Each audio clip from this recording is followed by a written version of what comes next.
La Minute, Crooner Attitude. Jean-Baptiste Tuzet. 42nd Street, ou la quintessence de la comédie musicale au Théâtre du Châtelet à Paris.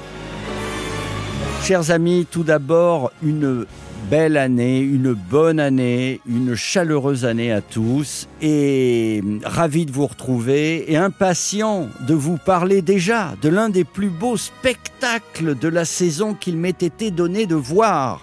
Alors, pour retrouver le faste et la grandeur de cette Amérique des années Broadway, Hollywood, qui a fait rêver le monde entier, il faut vite aller. Si on se trouve encore une place, parce qu'il n'y en a plus, mais il faut essayer, il faut aller voir l'une des dernières fabuleuses représentations de la comédie musicale 42nd Street, actuellement au Théâtre du Châtelet à Paris, l'un des plus grands classiques de la comédie musicale américaine, comme si, téléporté dans le temps, on se retrouvait dans le Broadway des années d'après-guerre, mais avec la qualité du son et les lumières en plus. En voyant l'énorme succès de cette production en France, on comprend, chers amis, encore mieux pourquoi Crooner Radio trouve le succès de ces grands standards intemporels interprétés par de nouvelles générations d'artistes. Le chorégraphe et metteur en scène Stephen Mears et le chef d'orchestre Gareth Valentine le disent eux-mêmes dans le livret de présentation de 42nd Street. À l'heure du Covid et de la guerre russo-ukrainienne, le grand public se retrouve un peu dans l'esprit de récession des années 30 et souhaite du rythme, des couleurs, pour oublier la morosité ambiante et tout ça pour 2023.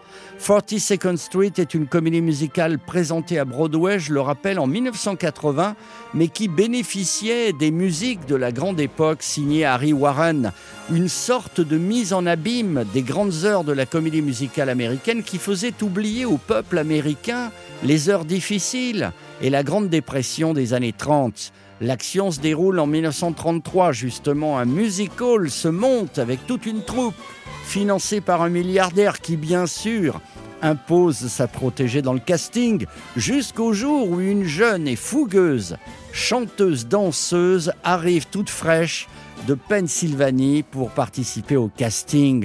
Pendant plus de 2 heures avec entr'acte, vous serez emporté dans la magie de Broadway avec un décorum, des costumes années 30 et le fabuleux orchestre qui joue dans la fosse et galvanise la salle dès le début du spectacle. La troupe est jeune, ultra pro, l'effet est immédiat, toutes les dates sont quasi complètes et les spectateurs français n'en reviennent pas de voir cet ouragan voluptueux et joyeux de rythme, de couleurs et de joie.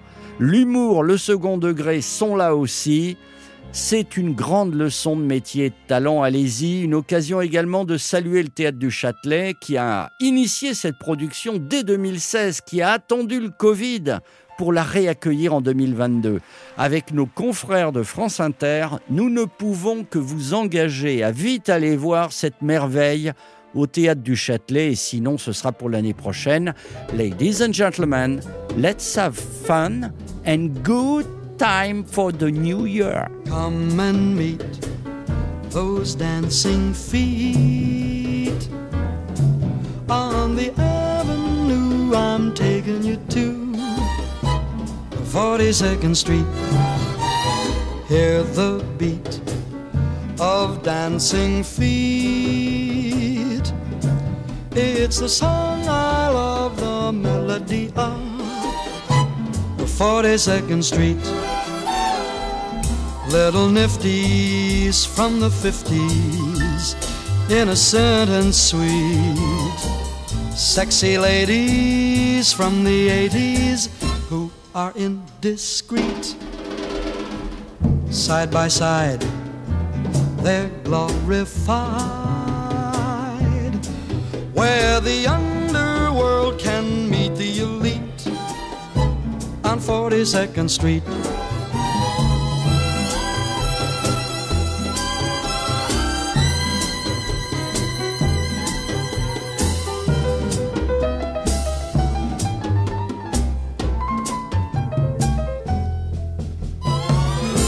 Little nifties from the 50s, innocent and sweet.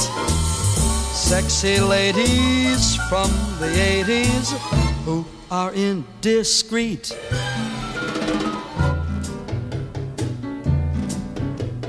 Side by side they're glorified,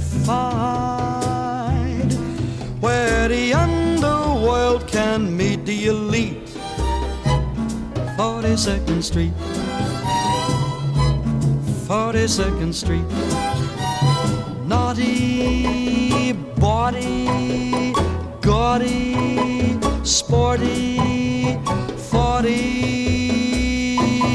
42nd Street. Retrouvez la Minute Crooner Attitude de Jean-Baptiste Tuzet en podcast sur le crooner.fr.